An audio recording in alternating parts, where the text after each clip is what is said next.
अस्सलाम वालेकुम everyone, welcome back to my channel. कैसे हैं आप सब लोग? आई होप सब बहुत अच्छे होंगे। अल्लाह ताला सबको अपने हिफ्ज़ व अमान में रखे और ढेरों ढेर खुशियाँ नसीब फरमाए, आमीन। तो आज का डिज़ाइन हम बना रहे हैं बटरफ्लाई का pearl cotton thread. As usual मेरे पास, मैं हमेशा यही यूज़ करती हूँ क्योंकि ये बहुत ही कंफर्टेबल होता है यूज़ करने के लिए। यानी कि आप इजीली इसको अपने हाथों पे इजीली इसको आसानी से किसी भी तरह से चला सकते हैं। और अगर आप बिगनर्स हैं तो भी आपके लिए ये बहुत ही अच्छी चीज़ है, क्योंकि आपको सिल्की थ्रेड की 2 या 3 लेयर्स को हैंडल करना थोड़ा मुश्किल हो जाएगा, या फिर आपको पैराशूट का थ्रेड यूज़ करना मुश्किल लगे तो फिर आप इसी तरह का कॉटन थ्रेड लीजिए और वो वाला यूज़ कीजिए। इसका लेबल कुछ इस तरह से होता है और 2 तरह के लेबल्स आते हैं डिफरेंट। मेरे पास तो जो मैंने लिए थे, लेकिन आपको सेम थ्रेड के लिए आपको डिफरेंट लेबल के साथ भी मिल सकता है और लोकल मार्केट से हमको ईजीली मिल जाता है ये। और आप इसको दराज ऑनलाइन या फिर किसी और वेबसाइट से भी आप इसी ईजीली बाय कर सकते हैं। तो आज का डिज़ाइन हमारा इतना सिंपल और इजी है, जल्दी बन जाता है और हमें बेस रो नहीं बनानी है। बट अगर आप बेस रो बनाना चाहते हैं तो पहले अपने डिज़ाइन के लिए सिंपल सिंगल क्रोशे की बेस रो बना लीजिए अपने फैब्रिक पे। और अपने फैब्रिक को जहाँ पे भी आपने डिज़ाइन बनाना है, इसको पहले से प्रेस की हेल्प से इस तरह से फोल्ड कर लीजिए और फिर अपना डिज़ाइन स्टार्ट कीजिए, ताकि किसी किस्म की कोई मुश्किल ना हो, आपको पकड़ना आसान हो जाए। और बार बार फोल्डिंग करना है, जब हम साथ साथ फोल्डिंग करते हैं फैब्रिक को तो फिर वो मुश्किल हो जाती है।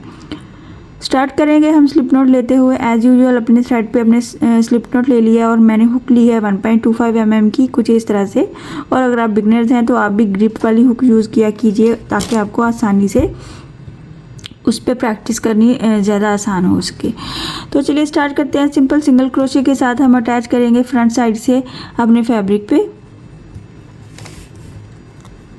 इतना सिंपल आज का हमारा डिज़ाइन है। चंद मिनटों में आप इसको सीख सकते हैं और अपने पूरे फैब्रिक को ऊपर बना सकते हैं। दुपट्टे के चारों साइड्स पे भी आप इस तरह के डिज़ाइंस इजीली और चंद थोड़े ही घंटों में बना के कंप्लीट कर सकते हैं। इस तरह से मैंने स्लिप नॉट ले लिया है। स्लिप नॉट लेने के बाद हम यहाँ पे क्या करेंगे, 1 2 3 4 चेन ले लेंगे हम। 4 चेन के बाद हमें क्या करना है, डबल क्रोशे का बल ले लेना है और इस डबल क्रोशे को, ये जो सिंगल क्रोशे है हमने इसके क्रॉस में जाते हुए इस तरह से डबल क्रोशे कर लेना है। इस तरह से कुछ डबल क्रोशे बनाया हमने। तो इस डबल क्रोशे के एज पे हम पहले पीकॉट बनाएंगे 3 चेन का। 1 2 3 चेन को हम यहाँ पे इस एज पे 2 लूप्स नज़र आ रहे हैं, वहाँ पे हम इसको सिंगल क्रोशे करते हुए हम यहाँ पे पीकॉट बना लेंगे। सो इस तरह से हमारे पास ये वाला लुक नज़र आएगा। 4 चेन प्लस डबल क्रोशे और फिर उसके एज पे हमने एक पीकॉट बनाया। तो अब इसके बाद हम क्या करेंगे, डबल क्रोशे का बल ले लेंगे और ये जो डबल क्रोशे है इसके क्रॉस में जाते हुए हम 3 डबल क्रोशे बनाएंगे। 1 डबल क्रोशे, 2 डबल क्रोशे और ये हमारा 3 डबल क्रोशे। जैसे ये हम थर्ड वाला पूरा कर लेंगे, इसको हम एज इट इज़ ऐसे ही अपने फैब्रिक पे अटैच करेंगे। बहुत ज़्यादा दूर नहीं खींच के लेके जाएंगे, बहुत ज़्यादा पास भी नहीं। 3 पीकॉट के साथ हमने 3 डबल क्रोशे बनाए हैं इस डबल क्रोशे के क्रॉस में। अब हम इसको अटैच करेंगे। आप देखेंगे मैंने बहुत ज़्यादा खींच के दूर नहीं लेके जाना है, मैंने मैक्सिमम 3 चेन का डिस्टेंस ही रखना है। थोड़ा सा उसको बेंड होना चाहिए हमारे डिज़ाइन को। सो इस तरह से ये फिर हमारा डिज़ाइन नज़र आएगा। बहुत ही खूबसूरत और यूनिक और एलिगेंट डिज़ाइन है। बहुत ही छोटा डिज़ाइन है। छोटे छोटे डिज़ाइंस जो होते हैं अमूमन हम स्टार्टिंग पे बनाना सीखते हैं और इन पे हमें प्रैक्टिस करना आसान हो जाती है और बनने के बाद भी खूबसूरत लगते हैं। हम नेक्स्ट पैटर्न बनाने के लिए सेंटर में बनाएंगे 3 single crochet simple without any distance. आप चाहें तो बिल्कुल साथ ही स्टार्ट भी कर सकते हैं और चाहें तो आप इन 3 सिंगल क्रोशे की काउंटिंग को बढ़ा के मज़ीद दूर भी बना सकते हैं। तो इस तरह से मैंने 3 सिंगल क्रोशे की डिस्टेंस लिया है, जो कि बहुत ही सूटेबल है। आपको आइडिया हो जाएगा जब हम नेक्स्ट फ्लावर बनाएंगे। जैसे ही हमने थर्ड वाला सिंगल क्रोशे बनाया है, इसके एज पे हम फिर से 4 चेन बनाएंगे। 1 2 3 ये 4 प्लस डबल क्रोशे, एक बार डबल क्रोशे बनाएंगे इसी सिंगल क्रोशे के क्रॉस में जाते हुए इस तरह से, इस तरह। और फिर इस डबल क्रोशे के एज पे हम बनाएंगे 3 चेन का पीकॉट। 1 2 3 इस 3 चेन को इस यहाँ पे ये जो लूप्स नज़र आ रहे हैं वहाँ पे हम इसको सिंगल क्रोशे कर देंगे। जैसे ही हम पीकॉट बना लेंगे तो हम यहाँ पे ये जो डबल क्रोशे बनाया है, इस डबल क्रोशे के क्रॉस में जाते हुए हम बनाएंगे 3 डबल क्रोशे, 1 डबल क्रोशे,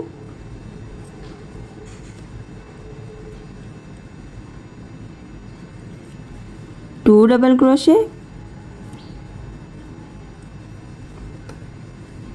और ये हमारा 3 double crochet. 3 double crochet complete किया हमने और इसको यहाँ पे इतने डिस्टेंस पे हम अटैच करेंगे, इसको स्किप करते हुए, यानी कि ये थोड़ा सा फिर हमें बेंड हो जाएगा हमारा डिज़ाइन और बेंड होके खूबसूरत नज़र आएगा। इस तरह से हम फिर से 3 डबल क्रोशे सिंगल क्रोशे बना लेंगे हम नेक्स्ट पैटर्न के लिए। तो आप इसको देख सकते हैं कि 3 सिंगल क्रोशे का डिस्टेंस हमारा बिल्कुल आइडियल है और बहुत ही खूबसूरत नज़र आता है इससे हमारा डिज़ाइन। तो इस तरह से मैंने, आप देख सकते हैं चंद मिनटों में हमने ये 2 पैटर्न्स को हमने कंप्लीट कर लिया है और इस तरह से हम अपनी लेंथ भी कंप्लीट करेंगे। मैं एक बार फिर से बना देती हूँ ताकि फिर से आपको आइडिया हो जाए। सिंगल क्रोशे बनाया हमने थर्ड टाइम, जब थर्ड वाला सिंगल क्रोशे बनाएंगे तो इसके एज पे हम बनाएंगे 1 2 3 एंड 4 प्लस डबल क्रोशे का बल लेते हुए इस सिंगल क्रोशे के क्रॉस में डबल क्रोशे बनाएंगे 1 टाइम। जब डबल क्रोशे बना लेंगे तो उसके एज पे बनाएंगे 1 2 3 चेन का पीकॉट बनाएंगे और यहाँ पे इसके क्रॉस में हम इसको सिंगल क्रोशे कर देंगे।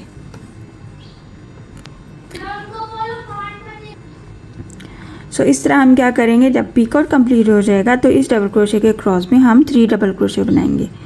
1 2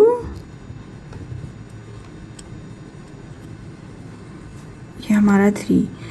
थर्ड डबल क्रोशे कंप्लीट करने के बाद हम इसको फैब्रिक पे अटैच करेंगे डबल क्रोशे की ही डिस्टेंस पे, यानी कि 3 चेन का गैप रखते हुए ये वाला जो हमारे पास डबल क्रोशे है इतने डिस्टेंस पे हम इसको अटैच करेंगे।